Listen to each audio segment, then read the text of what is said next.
میرے نبی نے خود فرمایا، انہی کے دعوے پہ میں دعویٰ کر رہا ہوں، 4 کام سیکھ لو مجھ سے پھر موجاں کرو۔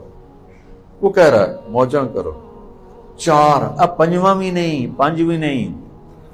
انہوں نے کتنے کام تمہارے ذمے لگائے ہوئے ہیں، نہ دن پورے ہوندے نہ راتی پورے ہوندے ہیں۔ لیپ ٹاپ تے بہ توڑی اکھیاں دا بیڑا غرق ہو گیا ہے، اور میرا اللہ کہتا ہے صرف 4 کام، میرا نبی کہتا ہے 4 کام مجھ سے لے لو۔ 4 فرائض آ گئے، نماز، روزہ، حج، زکوٰۃ مالداروں کے لیے، اور حج مالدار ہو اور صحت مند ہو، بیمار ہے تو معاف ہے، اس سے زیادہ کنسیشن اور اللہ کیا دے گا؟ اس کے بعد میرے نبی نے فرمایا صرف 4 کام کر لو۔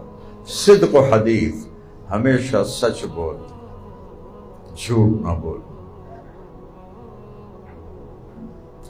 اور جہاں جھوٹ زیادہ بولا جاتا ہو وہاں سچ کی قیمت بہت بڑھ جائے گی۔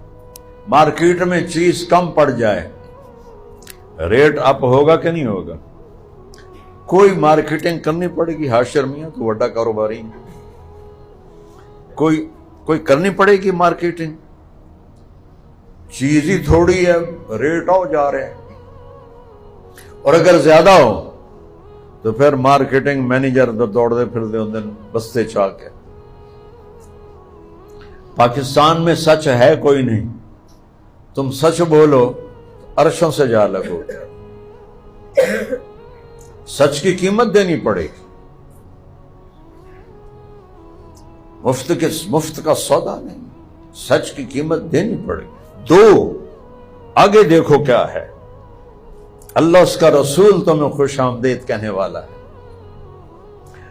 اللہ نے یا کافر پر لعنت کی ہے یا جھوٹے پر کی ہے، زانی، شرابی، ڈاکو، قاتل، چور، سود خور، کسی پہ لعنت نہیں ہے، ظالم پر لعنت ہے اور جھوٹے پر لعنت ہے۔ فَنَجْعَلْ لَعْنَةَ اللَّهِ عَلَى الْكَاذِبِينَ، ساری دنیا میں جو جھوٹ بولنے والے ہیں ان پر اللہ کی لعنت۔ ایڈی وڈی خباثت اور بلا ہے۔